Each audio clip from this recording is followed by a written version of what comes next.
നിങ്ങൾക്ക് ബുദ്ധി വളരാൻ വേണ്ടി വാപ്പ മരുന്ന് വാങ്ങിച്ചു തരൂലേ? ഇല്ലേ? എന്ത് മരുന്നാ വാങ്ങിച്ചു തരുന്നേ? എന്ത് മരുന്നാ? ബോൺവിറ്റേ. ബുദ്ധി വളരാൻ വേണ്ടി വാപ്പ മരുന്ന് വാങ്ങിച്ചു തരൂലേ ഉമ്മ?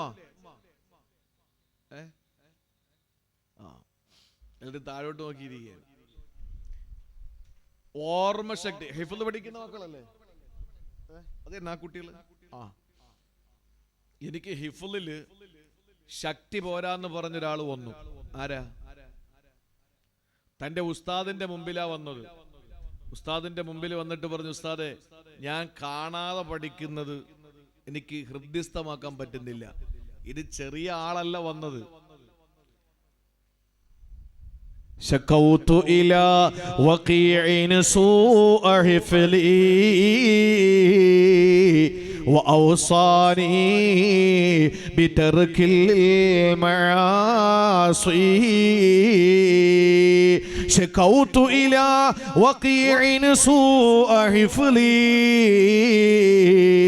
وأوصاني بترك المعاصي. വക്കീ എന്ന് പറയുന്ന ഉസ്താദ്. അപ്പൊ ശിഷ്യനാരായിരിക്കും? വക്കീ എന്ന് പറയുന്ന ഉസ്താദ്. ആ ഉസ്താദിന്റെ മുമ്പിൽ വന്നിട്ട് ഒരു ശിഷ്യൻ പറയുന്നു, ഉസ്താദേ, വക്കീഅേ, എനിക്ക് പഠിച്ചിട്ട് ഹൃദ്യസ്ഥമാക്കാൻ പറ്റുന്നില്ല, എന്റെ ഹിഫ്ള് ശരിയാകുന്നില്ല. ലക്ഷക്കണക്കിന് ഹദീസുകൾ മനപ്പാടമുള്ള, ലക്ഷക്കണക്കിന് ഹദീസുകൾ മനപ്പാടമുള്ള. എങ്ങനെ മനപ്പാടമാണ്? ഹദീസിന്റെ മുറിയല്ല, അതിന്റെ ശകലമല്ല. ഒരു ഹദീസ് ഇന്നമൽ അഅ്മാലു ബിന്നിയാത്ത് എന്നതൊരു ഹദീസാണ്, അല്ല ഒരു ഹദീസിന്റെ മുറിയാണ്. അതിനുശേഷം ദീർഘമായ ഹദീസ് പോകുന്നുണ്ട്. ഈ ഹദീസ് കാണാതെ പഠിക്കുന്ന ലക്ഷക്കണക്കിന് ഹദീസുകളല്ല. ആ ഹദീസ് ആരാണ് റിപ്പോർട്ട് ചെയ്തത്? അയാൾക്ക് എവിടെ നിന്ന് കിട്ടി? അദ്ദേഹത്തിന് എവിടെ നിന്ന് കിട്ടി? അദ്ദേഹത്തിന് എവിടെ നിന്ന് കിട്ടി? അങ്ങനെ പരമ്പരകളെ പഠിച്ചു പഠിച്ചു പഠിച്ച് അവസാനം അഷ്റഫുൽ ഖൽഖ് നബി മുഹമ്മദ് മുസ്തഫ ഹബീബായ പ്രവാചകനിൽ എത്തിച്ചേരുന്നത് വരെയുള്ള പ്രവാചകന്, സഹാബി, താബിഈ, തബഉ താബിഈ, സലഫ് സാലിഹ്, അങ്ങനെ വന്ന ഇമ്മത്തുകളിലൂടെ തന്നെ പഠിപ്പിച്ച ഉസ്താദ് വരെ എത്തുന്ന മുഴുവന് ആ ശൃംഖലയെ, ആ കണ്ണികളെ, അവരുടെ ചരിത്രം, അവരെത്ര വിവാഹം കഴിച്ചു, അവർക്ക് എത്ര മക്കളുണ്ട്, അവരുടെ ജീവിതം എങ്ങനെയാണ്, ഇതെല്ലാം കൃത്യമായി പഠിച്ച് സനദ് കൃത്യമായി പഠിച്ച ഒരു മഹാനാണ്. ഉസ്താദിനോട് പറയുന്നു, എനിക്ക് ഹിഫ്ള് പോരാ ഉസ്താദേ, എന്താ ഞാൻ ചെയ്യേണ്ടത്? ചവനപ്രാശം കുടിച്ചാ മതിയോ? ബൂസ്റ്റ് കുടിച്ചാ മതിയോ? എന്താ ചെയ്യേണ്ടത്? ഉസ്താദ് പറഞ്ഞു, ഒരേ ഒരു കാര്യം നീ ചെയ്താ മതി. ഔസാനി ബിതർക്കിൽ മആസി. ഉസ്താദ് എന്നോട് പറഞ്ഞു, മോനെ, നീ പാപങ്ങളൊന്നും ചെയ്യാതിരുന്നാ മതി.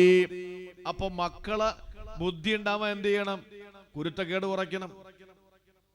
നമുക്ക് മെമ്മറി പവർ കിട്ടാൻ എന്ത് വേണം? ഹറാംപറപ്പ് കുറയ്ക്കണം. ഒരു ഹറാമും നമ്മൾ ചെയ്യരുത്, തോന്നിയാസങ്ങൾ ഒന്നും ചെയ്യരുത്. എങ്കിൽ നമ്മുടെ മെമ്മറിക്ക് പവർ കൂടും. അപ്പൊ നിങ്ങളിപ്പോ ചിന്തിക്കുക, എന്നാ ഇതൊക്കെ ചെയ്യുന്നവന്മാർക്കല്ലേ മെമ്മറി കൂടുന്നില്ല? അത് നല്ല ബുദ്ധിയല്ല, അത് കുബുദ്ധി എന്ന് പറയും. നല്ല ബുദ്ധി, ബുദ്ധി വേറെ, കുബുദ്ധി വേറെ അല്ലെ? കുബുദ്ധികൾ നമുക്ക് ഉണ്ടാവും, വക്രബുദ്ധി, കുശാഗ്ര ബുദ്ധി. അതല്ല നമുക്ക് വേണ്ടത്, നല്ല ബുദ്ധിയാണ്. ആ സൽബുദ്ധി നമുക്ക് ഉണ്ടാകണമെങ്കിൽ പാപങ്ങൾ കുറയ്ക്കണം. നമ്മുടെ വിഷയം അതല്ല. സഹോദരങ്ങളെ, ഹസൻ ബസരി റളിയല്ലാഹു അൻഹു പറഞ്ഞു, മോനെ, നിനക്ക് രാത്രി എണീറ്റ് നിസ്കരിക്കാൻ പറ്റണമെങ്കിൽ ഒറ്റ കാര്യം ചെയ്താൽ മതി, നീ പാപങ്ങൾ കുറച്ചാൽ മതി, എങ്കിൽ നിനക്ക് നന്നാവാൻ പറ്റും. അപ്പൊ അതുകൊണ്ട് അള്ളാഹുവുമായിട്ടുള്ള മുനാജാത്തും കൊണ്ട് മാത്രമേ രാത്രി നമുക്ക് ഫലപ്രദമാക്കി എടുക്കാൻ കഴിയൂ. അതാണ് യഹീബിന് മുആദുൽ റാസി റളിയല്ലാഹു അൻഹു പറഞ്ഞത്.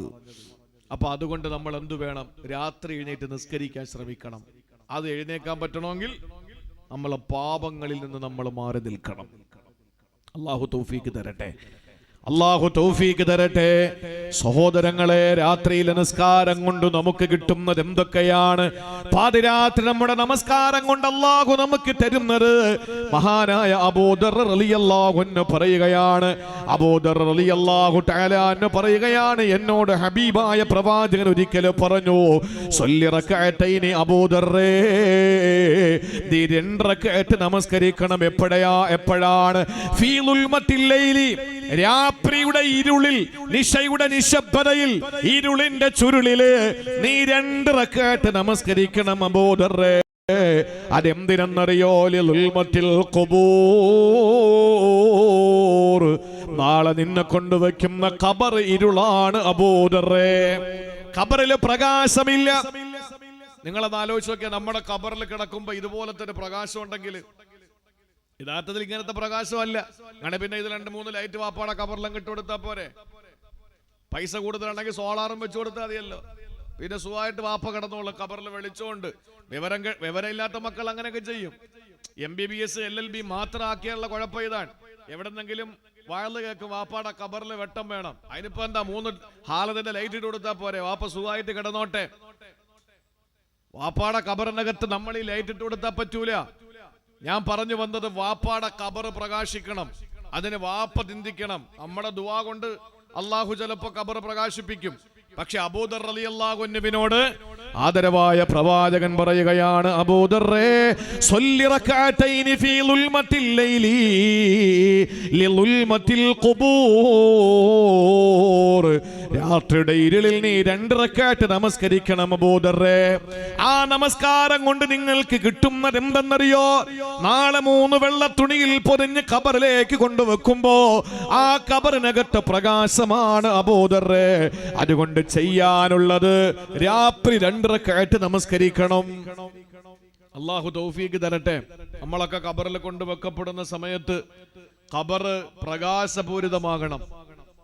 ആ പ്രകാശം, നമ്മളൊക്കെ അള്ളാഹുവിനോട് വലിയ സ്നേഹമുള്ളവരാണെന്നൊക്കെ പറയുന്നത്. ഔസുല്ലാഹുള്ളമൊക്കെ സ്നേഹമാണെന്ന് പറയാൽ അതിൽ അർത്ഥമുണ്ട്. ജീലാനി തങ്ങളൊക്കെ സ്നേഹമാണെന്ന് പറഞ്ഞാൽ അർത്ഥമുണ്ട്. റിഫായി ശൈഖ് തങ്ങൾക്ക് സ്നേഹമാണെന്ന് പറഞ്ഞാൽ അർത്ഥമുണ്ട്. അബുൽ ഹസൻ ഷാദുലി തങ്ങൾക്കും ഇബ്രാഹിം ദുസൂഖി തങ്ങൾക്കും മഹാന്മാരായ അള്ളാഹുവിന്റെ പരിശുദ്ധമായ ദീനിന്റെ ഇന്നലകളിൽ കടന്നുപോയ ധീരകേസരികൾ, അവർ അള്ളാഹുവിനോട് അത്രയും അടുപ്പക്കാരാണ് എന്ന് പറയുന്നതിൽ അർത്ഥമുണ്ട്. ഒരിക്കല് മഹാനായ ഫുളൈൽ ഇബ്നു ഇയാദ് റളിയല്ലാഹു അൻഹു, മൂപ്പരുടെ പഴയകാല ജീവിതം വളരെ മോശമായിരുന്നു എന്നാണ്. പിന്നീട് അദ്ദേഹം വിലായത്തിന്റെ അത്യുന്നത പദവിയിലെത്തിയ ആളാ. പാവുമ്പയിൽ നമ്മൾ പ്രസംഗിക്കുമ്പോ പാവുമ്പക്കാരോട് പറയാൻ പറ്റിയൊരു ചരിത്രമാണ് ഫുളൈൽ ഇബ്നു ഇയാദ് റളിയല്ലാഹു അൻഹുവിന്റെ ചരിത്രം. പഴയ കാലത്ത് വലിയ കള്ളനായിരുന്നു, മോട്ടാവായിരുന്നു. ആ മോഷണം നടത്തി കായംകുളം കൊച്ചുണ്ണിയെ പോലെയല്ല. കായംകുളം കൊച്ചുണ്ണി പണക്കാരിൽ നിന്ന് പിടിച്ചെടുത്ത് പാവങ്ങ കൊടുക്കുന്നു എന്നാണ് പറയുന്നത്. പക്ഷേ ഫുളൈൽ ഇബ്നു ഇയാദ് എന്ന് പറയുന്ന വ്യക്തി മോഷ്ടിക്കുന്നത് സ്വന്തം പള്ള നിറയ്ക്കാനാ. മോഷ്ടിച്ച് കിട്ടിയ സാധനങ്ങളുമായിട്ട് മതിൽ ചാടി കയറി പോകുമ്പോഴാണ് അടുത്തൊരു വീട്ടിലിരുന്ന് ഖുർആൻ ഓതുന്ന ഒരാളിനെ ആ ആയത്ത് കേട്ടിട്ട് ഞാൻ നന്നാവണ്ടേ എന്ന് ചിന്തിച്ചിട്ട് മോഷ്ടിച്ച സാധനങ്ങൾ മുഴുവനും വലിച്ചൊരൊറ്റ ഏറാൻ. എന്നിട്ട് അദ്ദേഹം നേരെ നാട് വിട്ടു. നാട്ടിൽ നിന്നാ പിന്നെ വീണ്ടും കള്ളനാവും. വേറെ എവിടെ മോഷണം പോയാലും ആളുകൾ പറയും അവൻ തന്നെ മോട്ടിച്ചെന്ന് പറയും. നിങ്ങൾ എന്നെ കമ്മ്യൂണിസ്റ്റ് ആക്കി എന്ന് പറയും പോലെ ഒരു കുടിയൻ നമ്മുടെ നാട്ടിൽ ഉണ്ടെങ്കിൽ അവൻ ഖിയാമത്ത് നാൾ വരെ കുടിയനാ. അവൻ കുടിച്ചില്ലെങ്കിൽ അവൻ കുടിക്കാതെ പനി പിടിച്ചിട്ട് കണ്ണൊക്കെ വല്ലാതെ നീര് വന്നിരുന്നാലും പറയും നന്നായിട്ട് കുടിച്ചിട്ടാണ്ടോ കണ്ണങ്ങനെ ഇരിക്കുന്നതെന്ന് പറയും. നമ്മളുടെ സ്വഭാവം അതാ. കുടിയന്മാരെ കുടിയന്മാരാക്കിക്കൊണ്ടിരിക്കും, പലിശക്കാരെ പലിശക്കാരാക്കിക്കൊണ്ടിരിക്കും. ഇതൊക്കെ നമ്മൾ ചെയ്യുന്ന നമ്മുടെ ഡ്യൂട്ടിയാ. അപ്പൊ അതുകൊണ്ട് അദ്ദേഹം നാട് വിട്ടു. 10 കൊല്ലം കഴിഞ്ഞാൽ തിരിച്ചു വന്നത്. നെഞ്ചറ്റം വരെ ദാടി, കയ്യില് ജപമാല, നെറ്റിയില് നിസ്കാരത്തഴമ്പ്, ചുണ്ടില് ദിക്റ്, കൽബില് നൂറ്, ശരീരത്തെ ക്ഷമിക്കാനുള്ള ശരീരം, ഇതൊക്കെ ആയിട്ട് ആ മനുഷ്യൻ തിരിച്ചു വന്നു. അദ്ദേഹമാണ് ഫുളൈൽ ഇബ്നു ഇയാദ് റളിയല്ലാഹു അൻഹു. അദ്ദേഹം ഒരിക്കൽ വക്കീഇനോട് ചോദിച്ചു. ആരായി വക്കീഅ്? നമുക്കറിയുമല്ലോ, ഷാഫി ഇമാമിന്റെ പ്രിയപ്പെട്ട ഉസ്താദാണ് വക്കീഅ്. നേരത്തെ ഞാൻ പറയാതെ വിട്ടു എന്ന് തോന്നുന്നു. ആ വന്ന ശിഷ്യൻ ഷാഫി ഇമാമാണ്. ഏത് വക്കീൻ റഹ്മത്തുള്ളാഹിയോട് വന്നിട്ട് ചോദിച്ചല്ലോ, എനിക്ക് ഹിഫ്ള് കിട്ടുന്നില്ല, എനിക്ക് ഒരു ഉപദേശം തരണം. ലക്ഷക്കണക്കിന് ഹദീസുകൾ മനനം ചെയ്ത ആ കുട്ടി ഷാഫി ഇമാമാണ്. വക്കീ എന്നവരോട് ഫുളൈൽ ഇബ്നു ഇയാദ് തങ്ങൾ ചോദിക്കുകയാണ്. ഫുളൈൽ ഇബ്നു ഇയാദ് തങ്ങൾ വക്കീ എന്നവരോട് പറയുകയാണ്, അല്ലാഹു പറഞ്ഞുവത്രേ, അല്ലാഹു പറയുന്നുവത്രേ, മാ സദഖ അബ്ദി, എന്റെ ദാസനെ കള്ളമാണ് പറയുന്നത്, എന്റെ ദാസനെ കള്ളമാണ് പറയുന്നത്. ഈ പാവുമ്പയിലെ ഒരാൾ പറയുന്നു, എനിക്ക് റബ്ബിനോട് വലിയ സ്നേഹമാണ്, എനിക്ക് അള്ളാഹുവിനോട് വലിയ ഇഷ്ടമാണ്, അള്ളാഹു എന്നെ വലിയ സ്നേഹമാണ്, തിരിച്ചും അങ്ങനെ തന്നെയാണ്. എനിക്ക് റബ്ബെന്ന് പറഞ്ഞാൽ എനിക്ക് എന്റെ ഹൃദയത്തിന്റെ ഭാഗമാണെന്ന് പറയുന്ന ആളുകളെ ഫുളൈൽ ഇബ്നു ഇയാദ് തങ്ങൾ വക്കീ എന്നവരോട് പറയുകയാണ്, അല്ലാഹ് പറഞ്ഞുവത്രേ, മാ സദഖ അബ്ദി, എന്റെ ദാസന് കളവ് പറയുകയാണ്, അവന് സത്യം പറയുന്നില്ല. ഇദ്ദാ മഹബ്ബതി, അവൻ എന്നെ സ്നേഹിക്കുന്നു എന്ന് വാദിക്കുകയാണ്. പക്ഷേ ഫൈദാ ലമ്മഹുൽ ലൈൽ, രാത്രി വന്നു കഴിഞ്ഞാൽ നാമാവനെ കിടന്നുറങ്ങുന്നു, വതറക്കനി, എന്നെ ഉപേക്ഷിക്കുന്നു. ആലോചിച്ച് നോക്ക് സഹോദരങ്ങളെ, ഫുളൈൽ ഇബ്നു ഇയാദ് തങ്ങള് വക്കീ എന്നവരോട് പറയുന്നു, അല്ലാഹ് പറഞ്ഞു ആളുകൾ സത്യം പറയുന്നില്ല. എന്താ അവര് കളവ് പറയുന്നത്? ഇദ്ദാ മഹബ്ബതി, അവര് പറയുന്നു എനിക്ക് എന്റെ റബ്ബിനോട് വലിയ സ്നേഹമാണ്, എനിക്ക് എന്റെ പടച്ചവനോട് വലിയ ഇഷ്ടമാണ്. എന്നിട്ടോ ഫൈദാ ലമ്മഹുൽ ലൈൽ, രാത്രി ഇരുൾ മൂടിയാൽ നാമവതറക്കനി, അവൻ ഉറങ്ങിക്കിടക്കുന്നവൻ എന്നെ ഉപേക്ഷിച്ചു പോവുകയാ, എന്നെ മൈൻഡ് ചെയ്യുന്നില്ല. അവന് കിടന്നുറങ്ങാൻ എന്നെ അവൻ മൈൻഡ് ചെയ്യുന്നേയില്ല, അവൻ അവന്റെ സുഖം തേടി പോകുന്നു. ഇതാണ് യഹ്യ ഇബ്നു മുആദ് റാസി തങ്ങൾ പറഞ്ഞത്, പടച്ചോനെ എന്റെ രാത്രി ഫലപ്രദമാവണമെങ്കിൽ നിന്നോട് സംസാരിച്ചാലേ മതിയുള്ളൂ. അത് കാമുകനെ വിളിച്ചിട്ട് എനിക്ക് രാത്രി നിന്നെ ഫോൺ ചെയ്യാൻ പറ്റിയില്ലെങ്കിൽ എന്റെ രാത്രി കാളരാത്രിയാണ്, എനിക്ക് വല്ലാത്തൊരു അസ്വസ്ഥതയുള്ള രാത്രിയാണ് എന്ന് പറയുന്നത് പോലെ അല്ല. മുനാജാത്ത് നടത്തിക്കൊണ്ടിരിക്കുമ്പോൾ യഹ്യ ഇബ്നു മുആദ് റാസി തങ്ങൾ പറയുന്നു, പടച്ചോനെ ഞാൻ നിന്നോട് രാത്രിയിൽ സംസാരിച്ചില്ലെങ്കിൽ അന്നത്തെ രാത്രി എനിക്ക് നല്ലതല്ല, നമുക്ക് കഴിയണം, അതിന് പാവങ്ങളിൽ നിന്ന് മാറി നിൽക്കണം. അള്ളാഹു പറയുന്നു പത്രേ, എന്റെ ദാസൻ ഇങ്ങനെ പച്ച കള്ളം പറഞ്ഞുകൊണ്ടിരിക്കുക, അവ എന്നോട് സ്നേഹമുണ്ടെന്ന് പറയും, പക്ഷേ രാത്രി ആയി കഴിഞ്ഞാൽ എന്നെ ഒഴിവാക്കിയിട്ട് അവൻ ചെന്ന് കിടന്നു ഉറങ്ങുകയാണ്. ഇത് അള്ളാഹു പരിഭവം പറയാ നമ്മളെ പറ്റിയിട്ട്. അതുകൊണ്ട് നമ്മൾ അള്ളാഹുവിന് ഇഷ്ടപ്പെട്ടവരാണോ അല്ലയോ എന്ന് ചിന്തിക്കാൻ ഇതിനപ്പുറം വേറെ ഒരു കാര്യത്തിന്റെ ആവശ്യമില്ല. അതുകൊണ്ട് ഇരിക്കുന്ന ഓരോരുത്തരൊന്ന് ചിന്തിച്ചേ, രാത്രിയിൽ നമ്മൾ എഴുന്നേൽക്കുന്നുണ്ടോ? മൂത്രമൊഴിച്ചിട്ട് ഉറങ്ങുന്ന കാര്യമല്ല ഈ പറയുന്നത്. എഴുന്നേറ്റ് 2 റക്അത്ത് നിസ്കരിച്ചിട്ടുണ്ടോ ഇന്ന് വരെ? ഇസ്രായേൽ എന്ന് പറയുന്ന ജൂത പരീക്ഷകൾ പറയുന്നുണ്ട്, കുഴപ്പമൊന്നുമില്ലല്ലോ ഇവിടെ. ഞാൻ കൂടുതൽ പറയുന്നില്ല. നാളെ 4 മണിക്ക് ചൂനാട് മാർക്കറ്റിൽ ഇൻഷാ അല്ലാഹ് ഈ വിനീതന്റെ ഫലസ്തീൻ ഐക്യദാർഢ്യ പ്രഭാഷണമുണ്ട്. ചൂനാട് കുറെ മഹല്ലുകൾ കൂടിയിട്ട്, ചൂനാട് അടുത്തല്ല, ചൂനാട് 4 മണിക്ക് മാർക്കറ്റിൽ ഇൻഷാ അല്ലാഹ് എല്ലാരെയും സംഘാടകർക്ക് വേണ്ടി ഞാൻ ക്ഷണിക്കുകയാണ്. സംഘാടകർ ആ വിവരം പറയാൻ വേണ്ടിയും ഓർമ്മപ്പെടുത്തിയിട്ടുണ്ട്. ചൂനാട് ടൗണിൽ മഴയൊന്നും ആ കാര്യത്തിൽ മഴയൊന്നും വിഷയമാക്കരുത്. ഫലസ്തീൻ, നമ്മൾ മഴയെ പേടിച്ച് വീട്ടിനകത്തിരിക്കുമ്പോ ഫലസ്തീൻ മക്കള് ബോംബും മിസൈലും പേടിച്ചിട്ട് വീട്ടിൽ ഇരിക്കുന്നില്ല. അവര് പിന്നെ പാർക്കിലിരുന്ന് ചിത്രരചന മത്സരം നടത്തുക ഫലസ്തീൻ മക്കള്. നമ്മളാണെങ്കിലോ മഴ പെയ്യുമെന്ന് പറഞ്ഞാൽ പിന്നെ വീട്ടിൽ നിന്ന് വെളിയിറങ്ങൂല. അതാണ് ഫലസ്തീൻ മക്കളും നമ്മളും തമ്മിലുള്ള വ്യത്യാസം. പ്രിയപ്പെട്ട സഹോദരങ്ങളെ, പാതിരാത്രിയുടെ നിശബ്ദതകളിൽ അള്ളാഹുവിന് വേണ്ടി മാറ്റിവെക്കാൻ നമുക്ക് കഴിയണം. അള്ളാഹുവിന്റെ പരിഭവം നമ്മൾ കേട്ടല്ലോ സഹോദരങ്ങളെ. അള്ളാഹുവിന്റെ റസൂല് പറയുന്നു, അലൈക്കും ബിഖിയാമിൽ ലൈൽ, രാത്രി എഴുന്നേറ്റ് നിങ്ങൾ നമസ്കരിക്കണേ.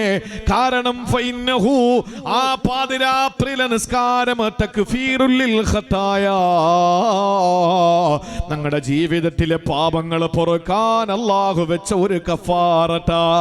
പാപങ്ങൾ ചെയ്തു പോയ മനുഷ്യ, നിന്റെ പാപങ്ങൾ പൊറുക്കാനുള്ള വഴി രാത്രിയിലെ നിസ്കാരമാണ്. മുഴുവൻ സാലിഹീങ്ങളും ആ സാലിഹീങ്ങളുടെ പദവിയിൽ എത്തിച്ചേർന്നത് രാത്രിയിലെ നിസ്കാരം കൊണ്ടാണ്. രാത്രി നിസ്കരിക്കാത്ത ഒരു മഹാനും മഹാനായിട്ടില്ല. ഗൗസുല്ലായമായത് മഹാനായ അഹ്മദുൽ കബീർ റിഫായി തങ്ങളായത് മഹാനായ ഖാജാ മുഈനുദ്ദീൻ അൽ അജ്മീരി സഞ്ചരി റഹിമഹുല്ലാഹ് അജ്മീർ ശൈഖായത് ഹസൻ ഇബ്നു അലി റളിയല്ലാഹു തആല അൻഹു കരുനാഗപ്പള്ളി ശൈഖന്മാരുടെ പള്ളിമുറ്റത്ത് കിടക്കുന്ന മഹാനായ ഹസൻ ഇബ്നു അലി റളിയല്ലാഹു അൻഹു ആ പദവിയിലെത്തിയത്.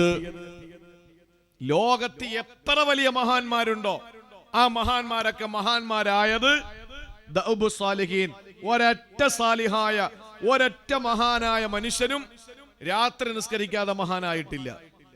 പാതിരാത്രി നിസ്കാരം നിർവഹിച്ച ഒരാളും മഹാനാകാതെ മാറിയിട്ടുമില്ല. അതുകൊണ്ട് പ്രിയപ്പെട്ടവരെ എന്ന് പറഞ്ഞതിന്റെ അർത്ഥം എന്താ? ഒരൊറ്റ മഹാന്മാരും രാത്രി നിസ്കരിക്കാതിരുന്നിട്ടില്ല.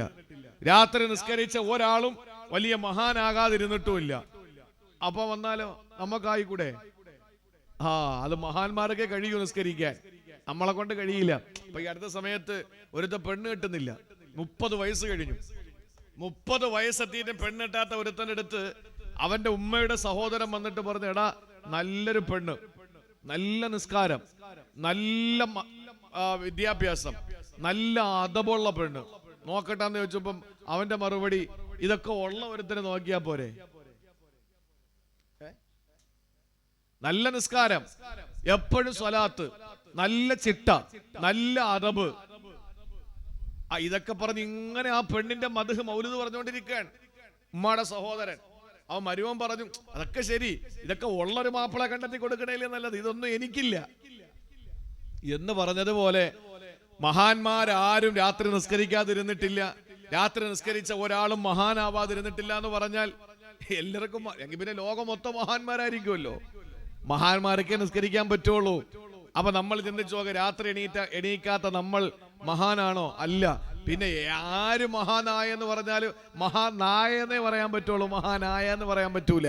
അതൊക്കെ മഹാനായ എന്ന് പറഞ്ഞാൽ നമ്മളൊക്കെ ആ പദവിയിൽ എത്തിച്ചേരണമെങ്കിൽ അള്ളാഹു ഒരുപാട് നിഅമത്തുകൾ നമുക്ക് തന്നിട്ടുണ്ട്.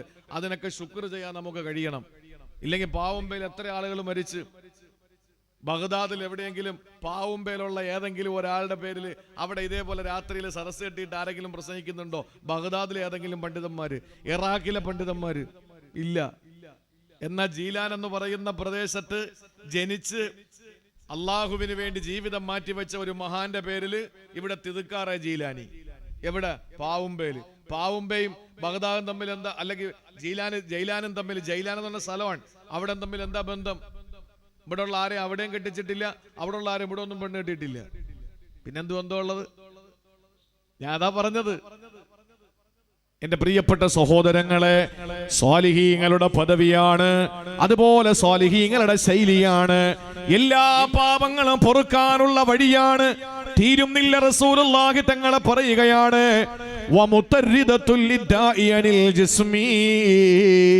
ശരീരത്തിലെ എല്ലാ രോഗങ്ങളും മാറാനുള്ള വഴിയാണ്. ഇത് വെറുതെ പറഞ്ഞതല്ല, തുർമുദി റിപ്പോർട്ട് ചെയ്ത ഹദീസാണ്. അല്ലാഹുവിന്റെ റസൂല് പറയുകയാണ്, തുർമുദി റഹിമഹുള്ള റിപ്പോർട്ട് ചെയ്ത ഹദീസ്, സിഹാവുസത്തെപ്പെട്ട ഹദീസാണ്. എല്ലാ അസുഖവും മാറാനുള്ള വഴി. ഞാൻ ഒരു നിസ്സാര ഒരു കാര്യം പറയട്ടെ, എന്നെ ആരും മുജാഹിദ് ഒന്നും ആക്കി കളയല്ലേ, ആകെയൊന്നുമില്ല, ഞാൻ പറയാനുള്ള പറയാൻ. ഇപ്പൊ ഒരു മഹാൻ, ഇപ്പൊ നമ്മളെ ഇ കെ ദാരിമി ഉസ്താദിന്റെ നഗറല്ലേ ഇത്, അല്ലേ? മുഹമ്മദ് ദാരിമി എന്ന് പറഞ്ഞാൽ ഇ കെ ദാരിമി ഉസ്താദ് അല്ലേ? ഇ കെ ദാരിമി ഉസ്താദ് ഒരു സദസ്സിൽ വന്നിരുന്നു, അല്ലെങ്കിൽ നാളെ ദുആക്ക് വരുന്ന ചാലിശ്ശേരി അഹ്സനി തങ്ങളല്ലേ, അദ്ദേഹം വന്നിരുന്നിട്ട് ഞാൻ ആരെയും കൊച്ചാക്കുകയല്ല, നിങ്ങൾ ആ ആംഗിളിൽ അങ്ങ് എടുത്താൽ മതി.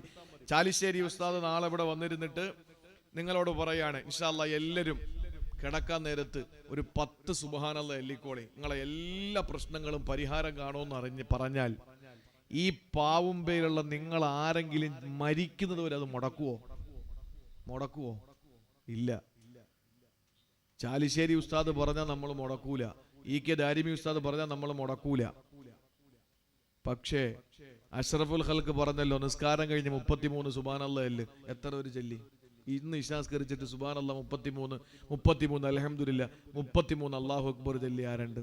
കിടക്കാൻ നേരത്ത് ഇത് 33 അവസാനം അല്ലാഹു അക്ബർ 34 ചൊല്ലി 100 ദിക്ർ പൂർത്തിയാക്കുന്നവന് ദുനിയാവിന്റെ സകല തിരക്കുകളും അവന്റെ ജോലിയിലെ ബറക്കത്തും ജോലിയുടെ പ്രയാസം ഒക്കെ മാറിക്കിട്ടുമെന്ന് നബി മുഹമ്മദ് മുസ്തഫ.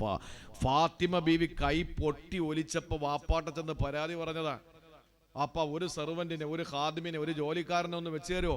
കൈയൊക്കെ പൊട്ടിയത് കണ്ടോ? വാപ്പാടെ നെഞ്ച് പൊട്ടി, കാരണം പൊന്നു മോളല്ലേ. ആ സമയത്ത് മോളെ ഈ ജോലിക്കാരനെ വെക്കുന്നതിനൊക്കെ നല്ലൊരു കാര്യം ഞാൻ പറഞ്ഞു തരട്ടെ. എന്താ വാപ്പാ?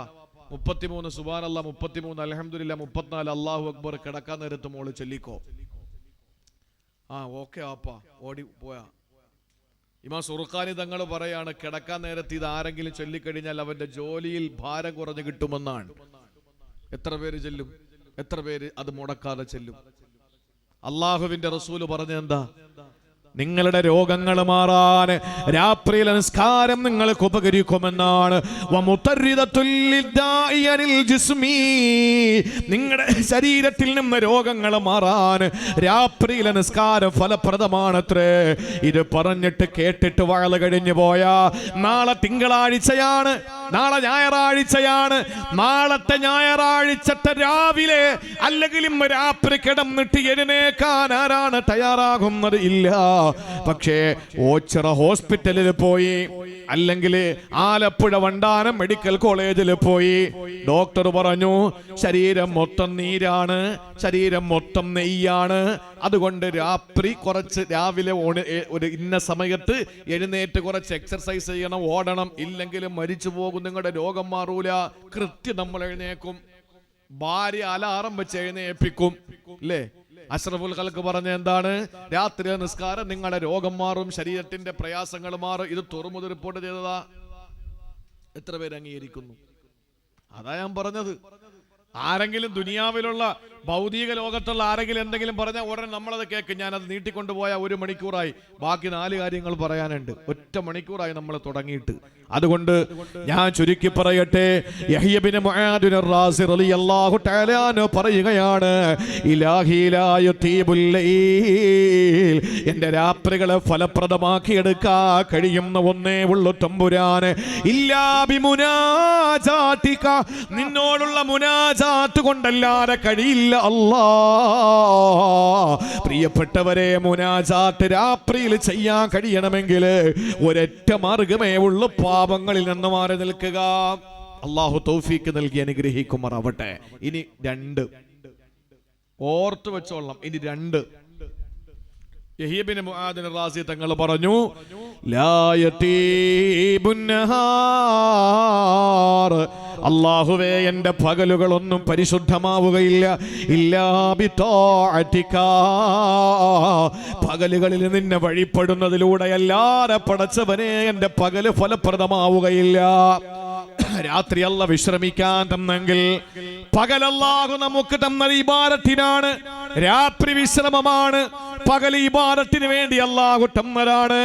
അല്ലാഹുവിന്റെ റസൂൽ പറഞ്ഞല്ലോ, ഇന്നല്ലാഹ ഫറല ഫറായില ഫലാ തുളയ്യുഹാ, അല്ലാഹു കുറേ ഫറലായ കാര്യങ്ങൾ നമുക്ക് നിർബന്ധമാക്കിയിട്ടൊന്നും പാഴാക്കരുത്. ഫറലായ ഒന്നും പാഴാക്കരുത്. എന്താ ഫറലുള്ളത്? നമ്മൾ എത്ര ഭാഗ്യവന്മാരാ. 5 വഖത്ത് നിസ്കാരം, 24 മണിക്കൂർ ശ്വാസം വിടാൻ അവസരം തന്നു. 24 മിനിറ്റ് നിസ്കാരം നിർബന്ധം അല്ലേ? 24 മിനിറ്റ്. അള്ളാഹു എത്ര ഔദാര്യവാനാ, എത്ര അള്ളാഹു നമ്മളോട് കരുണയുള്ളവനാ. 50 വഖത്ത് നിസ്കാരം അന്നത്തെ നിസ്കാരം നിർബന്ധമാക്കിയപ്പോ അതുണ്ടായിരുന്നെങ്കിൽ നിങ്ങളൊന്ന് ആലോചിച്ച് നോക്കിയാൽ വഴല് പറയാൻ പറ്റുമോ? ഇതിനിടയിൽ 3 തവണ വാങ്ങുവിളിക്കേണ്ട സമയം കഴിഞ്ഞ് 24 മണിക്കൂർ 24 മണിക്കൂറിൽ 50 വഖത്ത് നിസ്കാരമാണെങ്കിൽ ഒന്ന് ചിന്തിച്ചു നോക്കിയേ. അരമണിക്കൂർ 25 മിനിറ്റ് 25 മിനിറ്റ് ഇട്ട് വാങ്ങു വിളിക്കണ്ടേ? ഈ പ്രസംഗം തുടങ്ങിയതിന് ശേഷം 2 തവണ വാങ്ങു വിളിക്കാനുള്ള സമയം കഴിഞ്ഞു. 50 വഖത്ത് ഉണ്ടായിരുന്നെങ്കിൽ ആര് നിസ്കരിക്കും? അതാ പണ്ട് പറഞ്ഞത്, 50 വഖത്ത് നിസ്കാരമുണ്ട് കൊണ്ട് ചെല്ലിപ്പോ കിട്ടുമെന്ന് പറഞ്ഞാൽ അതുകൊണ്ടാ. പ്രിയപ്പെട്ട സഹോദരങ്ങളെ, അതാർക്കും 5 തന്നെ നമുക്ക് പറ്റുന്നില്ല. അതുകൊണ്ടാണ് പണ്ടേ അതൊരു മഹാൻ പറഞ്ഞത്, അല്ല 50 ആക്കി, മൂസാ നബി 5 ആക്കി, ചേകൻ ഒരു 3 ആക്കി, നമ്മൾ ഇല്ലാതാക്കി. അല്ല 50 ആക്കി, മൂസാ നബി 5 ആക്കി, ചേകൻ ഒരു 3 ആക്കി, നമ്മൾ ഇല്ലാതാക്കി. ഈ 5 വഖത്ത് നിസ്കാരം അള്ളാഹു നിർബന്ധമാക്കിയതാണ്.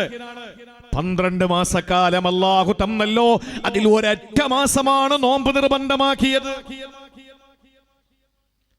സമ്പത്ത് എത്ര കോടികൾ നിനക്ക് അല്ലാഹു തന്നാലും വർഷത്തിൽ ഒരിക്കൽ മാത്രമാണ് അതിന്റെ ശതമാനം കൂട്ടിക്കിട്ട് സക്കാത്ത് കൊടുക്കേണ്ടത്. അല്ലാഹ് ഫർലാക്കിയവരെ പറയുന്നത്. നീ 150 കൊല്ലം ജീവിച്ചെന്നിരിക്കട്ടെ, അതില് 15 ശേഷം അഥവാ 135 കൊല്ലത്തിനിടയിൽ ഒരൊറ്റ വട്ടം നിനക്ക് ഹജ്ജും ഉംറയും. അള്ളാഹു എത്ര ഔദാര്യവാനാ. ഇതുപോലെ നമുക്ക് ചെയ്യാൻ പറ്റില്ലെങ്കിൽ നമ്മൾ എന്ത് മനുഷ്യന്മാരാ? യഹ്യ മുആദുൽ റാസി തങ്ങൾ, ഞാൻ പല വേദികളിലും പറഞ്ഞു, വിഷമം തോന്നല്ലേ, നാളെ ആഹാരം ഉണ്ടോ? നാളെ ആഹാരം ഉണ്ടോ? ഉണ്ട്. നമ്മുടെ ഡ്യൂട്ടി എന്താ? ഞാൻ ഇപ്പൊ ഉറൂസിന് ഒരുപാട് സ്ഥലത്ത് പ്രസംഗത്തിന് പോയി, ഒരുപാട് ഇതുപോലെ ആണ്ട് നേർച്ച കൂടുതൽ അങ്ങനെ പ്രസംഗിക്കുന്നത്. നമ്മുടെ ഡ്യൂട്ടി എന്താ? വർഷത്തിലൊരിക്കൽ എങ്ങനെ ഒരുമിച്ച് കൂടുക. അള്ളാന്റെ തൗഫീഖ് കൊണ്ട് റബീഉൽ അവ്വലിന് ആഹാരമുണ്ട് 12 ദിവസവും. അത് കഴിഞ്ഞാൽ പിന്നെ റബീഉൽ ആഖിറിൽ ജീലാനി തങ്ങളുടെ പരിപാടി, അടുത്ത ജമാഅത്തുൽ ഊല റിഫായി തങ്ങളുടെ പരിപാടി. അപ്പൊ ജമാഅത്തുൽ ഊലയായി. പിന്നെ ജമാഅത്തുൽ ആഖിറിൽ ആരുടെ ഉണ്ട്? ജമാഅത്തുൽ ആഖിറിൽ ആരുടെയോ പരിപാടിയുണ്ട്. റജബായ പിന്നെ അറിയാം, പിന്നെ റജബ് 27 അങ്ങനെയൊക്കെ ഭയങ്കര പരിപാടികളാ. ഷഅബാനിൽ പിന്നെ പരിപാടിയുടെ പരിപാടി, റമളാനിൽ പിന്നെ ഇറച്ചിയോട് ഇറച്ചി, പിന്നെ ഷവ്വാല് പിന്നെ പെരുന്നാളൊക്കെ ആയല്ലോ. ഷവ്വാല് കഴിഞ്ഞാൽ പിന്നെ ദുൽഖഅദായി കഴിഞ്ഞാൽ ഹജ്ജിന്റെ മാസമായി, യാത്രയപ്പിനുള്ള ചാപ്പാട്. ദുൽഹജ്ജായി കഴിഞ്ഞാൽ പിന്നെ വലിയ പെരുന്നാളായി. പിന്നെ ഏതാണുള്ളത്? മുഹറം ആയി കഴിഞ്ഞാൽ പിന്നെ ഇപ്പോ 1 മുതൽ 10 വരെ ആഘോഷങ്ങളാ ഉള്ളത്. അതിന് ആഹാരം ഇഷ്ടം പോലെ ഒക്കെ ഉണ്ട്. മുഹറം കഴിഞ്ഞാൽ സഫർ ആവുമ്പോൾ പല സ്ഥലങ്ങളിലും പല മഹാന്മാരുടെയും ആണ്ട നടക്കുക. മാസം 12 നമുക്ക് തീറ്റിയോട് തീറ്റി. ഞാൻ ചോദിക്കട്ടെ, ഇങ്ങനെ നേർച്ച നടത്തി തിന്നുകൊണ്ട് നടന്നാ മതിയോ? നമുക്ക് അല്ലാന്റെ ഔലിയാക്കളാവണ്ടേ? നാളെ നമ്മുടെ പേരിൽ ആർക്കെങ്കിലും തിന്നണ്ടേ? ആലോചിച്ച് നോക്കിയേ. നമ്മൾ എല്ലാ പരിപാടിക്കും വർഷത്തിലൊരിക്കൽ കൂടിയിട്ട് നേർച്ച നടത്തി ചോറ് കഴിച്ചോണ്ട് പോകും. അത് പോരാ. ഇത് ആനെ ചുമക്കാനൊന്നും അല്ല പറഞ്ഞത് കഴിയാത്തത് ഒന്നും ഇന്ന് വരെ ആരോടും അല്ല പറഞ്ഞിട്ടില്ല. 5 വഖ്ത് നിസ്കാരം 24 മിനിറ്റ് 24 മണിക്കൂറിൽ 12 മാസത്തിൽ ഒരൊറ്റ മാസം നോമ്പ് 365 ദിവസങ്ങളിൽ നീ കഷ്ടപ്പെട്ട് എപ്പറ ഉണ്ടാക്കിയാലും അത്രയും കൊണ്ടൊന്ന് പാവങ്ങൾ തട്ടിക്കൊടുക്കണ്ട. വർഷം പൂർത്തിയാവുന്നു, 6 മാസം കഴിഞ്ഞപ്പോ നിന്റെ കയ്യിലുള്ള പൈസ തീർന്നു, സക്കാത്തില്ല. പിന്നെ 6 മാസക്കാലം നിനക്ക് പൈസ ഉണ്ടായി, സക്കാത്തില്ല. 1 ഇയർ, ഒരൊറ്റ കൊല്ലം നിന്റെ കയ്യിൽ ഇത്ര നിശ്ചിതമായ തുകയുണ്ടെങ്കിൽ അതിന് 2.5%. കപ്പലണ്ടി വാങ്ങുന്നവൻ 10 രൂപയ്ക്ക് വാഴലിന് വന്നപ്പോ 10 രൂപയ്ക്ക് കപ്പലണ്ടി വാങ്ങിച്ചു അല്ലേ? ഇങ്ങനെ പേപ്പർ മടക്കി വെച്ചിട്ട് അതിൽ കപ്പലണ്ടി ഒരു ഇട്ട് തരും. ഞാൻ 10 രൂപയ്ക്ക് വാങ്ങിച്ച മൊത്തം ഇത് എന്റെ കപ്പലണ്ടിയാ, ഞാൻ പൈസ കൊടുത്തത് എല്ലാത്തിനും കൂടെ ആണെന്ന് ആരെങ്കിലും തൊലിയും കൂടെ വിഴുങ്ങോ? ഞാൻ പോയിട്ട് കിലോ 118 രൂപ 1 കിലോ ഈ ചൈന കോഴി, വെള്ളക്കോഴി. ഈ കോഴി വാങ്ങിച്ചിട്ട് 2 കിലോ കോഴി വാങ്ങിച്ചോണ്ട് വന്ന് ഒരാൾ പറയാ 118 വെച്ച് ഞാൻ കൊടുത്തു, 236 രൂപ. എത്ര രൂപയായി എനിക്ക് 2 കിലോ കോഴി? 2 കിലോ കോഴി എന്ന് പറഞ്ഞാൽ കോഴിയുടെ തൂക്കമാണ്. അതുകൊണ്ട് ഞാൻ അതിന്റെ ഈ പൂട ഒന്നും കളയുന്നില്ല, അതും കൂടെ അങ്ങ് തിന്നാൻ പോവാ. ആരാ ലോകത്ത് തിന്നിട്ടുള്ളത്? പഴം 2 കിലോ പഴം വാങ്ങിച്ച പഴം അല്ല തൂക്കി തന്ന വിത്ത് തൊലിയോടൊപ്പമാണ് തൂക്കി തരുന്നത്. ഇനി ഞാൻ ഇതിനും കൂടെയാണ് പൈസ കൊടുത്തതെന്ന് പറഞ്ഞ ആരാ ഇന്ന് വരെ തൊലി തിന്നിട്ടുള്ളത്? ഇത് എന്നെ സക്കാത്തെന്ന് പറയുന്നത്. 1 ലക്ഷം രൂപ നിനക്ക് തന്നാൽ 1 കൊല്ലം നിന്റെ കയ്യിരുന്നാൽ 2.5% 2500 രൂപ എന്ന് പറയുന്നത് തൊലിയാണ്. കോഴിയുടെ പൂടയും ചിറകും മറ്റേതൊക്കെ ഉണ്ടല്ലോ, കയ്യും കാലും ഒക്കെ. അപ്പൊ അതാണ് ഈ 2.5% എന്ന് പറയുന്നത്. അതും കൂടെ നമ്മൾ വിഴുങ്ങാൻ നിന്നാൽ അത് ശരിയാവൂലല്ലോ. കൊല്ലത്തിൽ ഒരിക്കലും മാത്രം, ആയുസ്സിലൊരൊറ്റ വട്ടമാണ് അള്ളാഹു നിനക്ക് ഹജ്ജ് നിർബന്ധമാക്കിയത്. ഇത് ചെയ്യുമ്പോഴാണ് പടച്ചവനെ നിന്നെ വഴിപ്പെടുന്നത് കൊണ്ടല്ലാതെ പകലാവുകയില്ല. അല്ലാ സഹോദരങ്ങളെ, റസൂലുള്ള പറയുന്നു, അല്ല കുറെ ഫർളായ കാര്യങ്ങൾ നിർബന്ധമാക്കിയിട്ടുണ്ട്, അത് നിങ്ങൾ പാഴാക്കരുത്. അല്ലാഹു കുറെ പരിധികൾ നിശ്ചയിച്ചു, നിങ്ങൾ അത് വിട്ടുകിടക്കരുത്. അല്ല പരിധി നിശ്ചയിച്ചു, അത് വിട്ടുകിടക്കാൻ പാടില്ല. കുടിക്കാം, പക്ഷെ അല്ല ഒരു സ്ഥലത്തെത്തിയവൻ പറഞ്ഞു ഇനി കുടിക്കാൻ പാടില്ല. കള്ള് കഴിക്കാം, പലിശ കഴിക്കരുത്. കുറെ വരച്ചു അല്ലാഹു തആല എല്ലാ രാജാക്കന്മാർക്കും ഒരു പരിധി. കേരളത്തിന്റെ മുഖ്യമന്ത്രി ഇപ്പൊ നമുക്കറിയാം, മുമ്പ് പ്രസംഗത്തിന് കർണാടകയിൽ പോകുമ്പോണ്ട്, കാസർഗോഡ് ജില്ലയിൽ ഒരു സ്ഥലം ഇങ്ങനെ കഴിഞ്ഞാൽ ഒരു പാലം പകുതി പാലം കെട്ടി, ബാക്കി പകുതി പാലം ഇല്ല. ഒരു 6 ഒഴുകാൻ, അതിന്റെ പകുതിയിൽ പാലമുണ്ട്, പകുതി പാലം ഇല്ല. അപ്പൊ അപ്പുറത്തൂടെ വളഞ്ഞിട്ടാ പോവുക, ചെറിയ റോഡ് കയറിയിട്ട് പിന്നെ ഈ കുടകിലേക്ക് പോകുന്ന ഇരിട്ടിയിൽ കഴിഞ്ഞിട്ടുള്ള ഒരു പ്രദേശത്തിന്റെ കാര്യം ഈ പറയുന്നത്. അപ്പോ ഈ വളഞ്ഞ വഴികളിലൂടെ പോകുന്നത് എന്താന്ന് ചോദിക്കുമ്പോൾ ഒരു കർണാടകക്കാരൻ പറഞ്ഞു, ആ കെട്ടിയിട്ടിരിക്കുന്ന വഴി എന്ന് പറയുന്നത് ആ പാലം പകുതി കേരളത്തിൻ്റെതാണ്, ബാക്കി പകുതി കർണാടകത്തിൻ്റെയാ. കർണാടക അനുവദിക്കാത്തത് കൊണ്ടാണ് പകുതി കെട്ടാത്തത്. അവരുടെ കർണാടകം അതിന്റെ ആ തുക അനുവദിച്ചിട്ടില്ല. അപ്പൊ ഒരു ആറൊഴുകുന്നതിന്റെ പകുതി എത്തിയിട്ട് ആ ആറിന്റെ പകുതിക്ക് ശേഷം കേരളം ബാക്കി കർണാടക ആയപ്പോ മുഖ്യമന്ത്രിക്ക് കയറിയിട്ട് അപ്പുറത്തൂടെ കെട്ടിക്കൊടുക്കാൻ പറ്റുമോ? അതിന്റെ ആവശ്യമില്ലല്ലോ. കാരണം ഇയാൾക്കൊരു ബൗണ്ടറി ഉണ്ട്, കേരളത്തിന്റെ ബൗണ്ടറി. അതിനപ്പുറത്തോട്ട് പിന്നെ പല പ്രദേശങ്ങളിലും അങ്ങനെയുണ്ട്. പള്ളി കേരളത്തിലും ബാത്റൂം തമിഴ്നാട്ടിലുള്ള സ്ഥലമുണ്ട്. ആ ബോർഡർ എന്ന് പറഞ്ഞാല് നമുക്കറിയാമല്ലോ, നമ്മുടെയൊക്കെ ബൗണ്ടറി ഒരു താലൂക്കിന്റെ അപ്പുറത്തുള്ള ഭരണം, ഒരു ജില്ലയുടെ അപ്പുറത്ത് കളക്ടർക്കുള്ള ഭരണം, ഒരു MLA മണ്ഡലത്തിന്റെ വിഷയം, ഒരു MP-യുടെ മണ്ഡലത്തിന്റെ വിഷയമൊക്കെ നമുക്കറിയാലോ. ഒരു വീടപ്പുറത്താണെങ്കിൽ അയാളുടെ വിഷയമല്ലത്. എല്ലാ രാജാക്കന്മാർക്കും ഉണ്ട് ഒരു പരിധി. അള്ളാഹുവിനൊരു പരിധിയുണ്ട്. അള്ളാഹു നിശ്ചയിച്ച പരിധി, ആ പരിധിയുടെ അപ്പുറത്ത് പോകാൻ അല്ലാഹു അനുവദിക്കൂല. അള്ളാഹു ചില ബൗണ്ടറികൾ വരച്ചിട്ടുണ്ട്, അതിനപ്പുറത്തേക്ക് പോകാൻ പാടില്ല.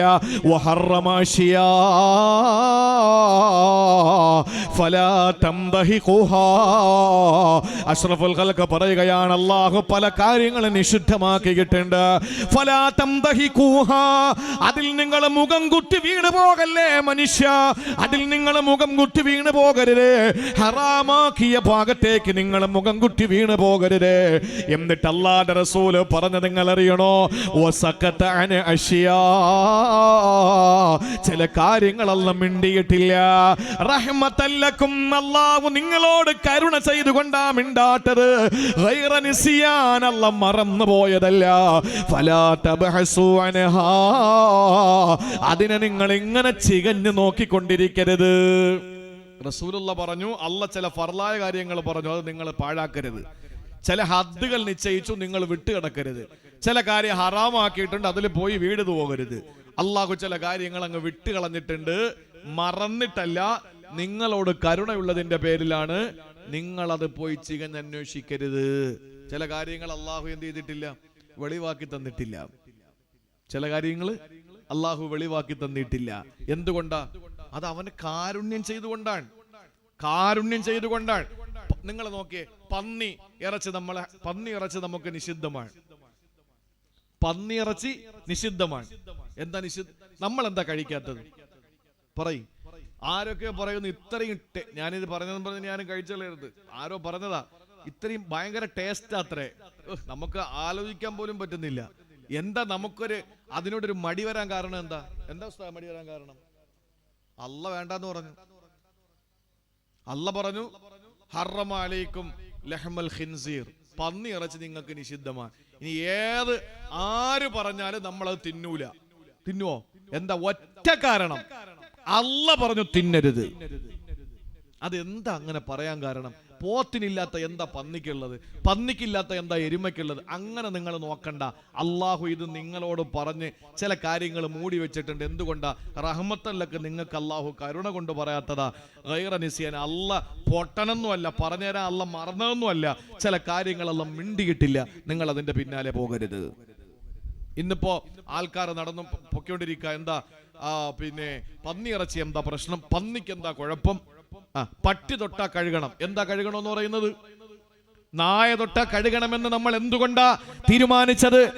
ആട് നമ്മുടെ വസ്ത്രത്തിൽ തൊട്ടാൽ നമ്മൾ ഒരിക്കൽ പോലും ആ വസ്ത്രം കഴുകില്ല. പട്ടി തൊട്ടാലോ 7 വെള്ളത്തിൽ കഴുകും.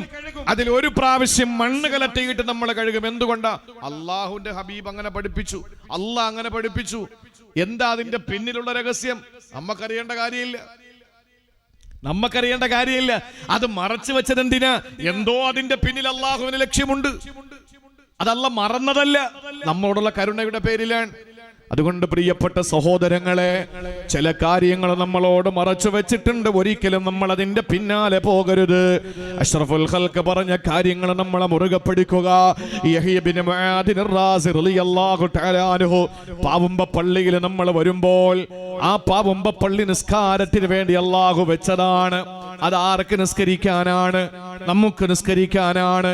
അള്ളാഹു നമ്മുടെ പള്ളികൾ ഇബാദത്തുകൾ കൊണ്ട് ഹയാത്താക്കുന്ന പള്ളികളാക്കി മാറ്റി അനുഗ്രഹിക്കുമാറാവട്ടെ.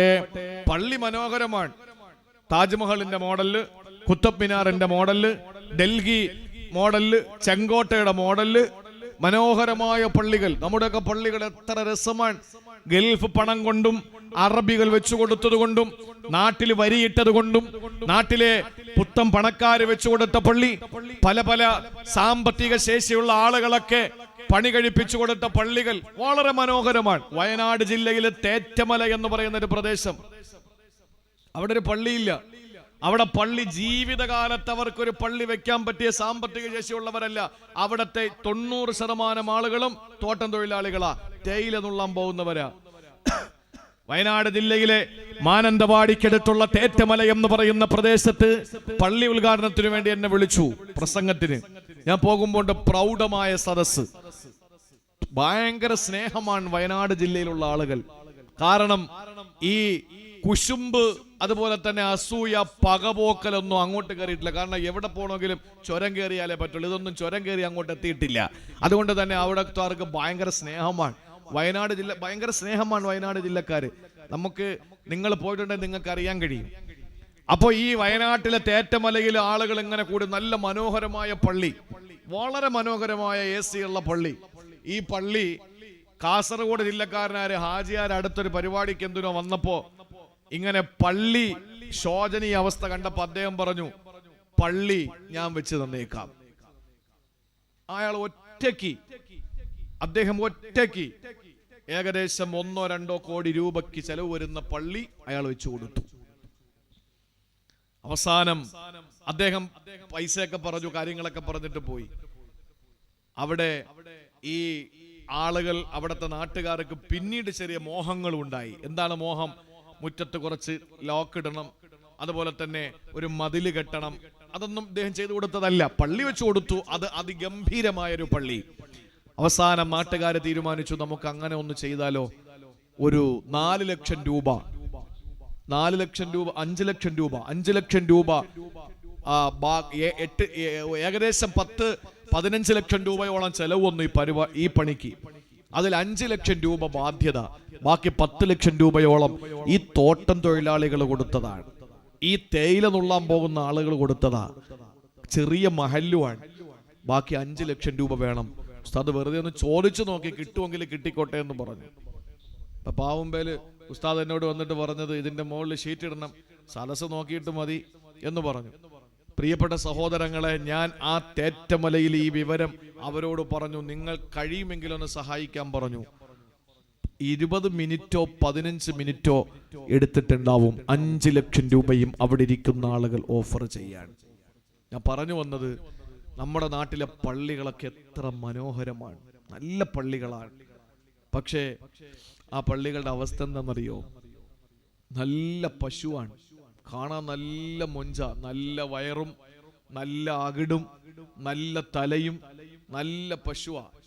പക്ഷേ ഈ പശുവിനെ കൊണ്ടുള്ള ആകെയുള്ള ഗുണം എന്താ? ഉത്തരേന്ത്യയിലാണെങ്കിൽ പാവങ്ങളെ കൊല്ലാനാണെന്ന് പറയാം. ഇവിടത്തെ ഗുണം എന്താ?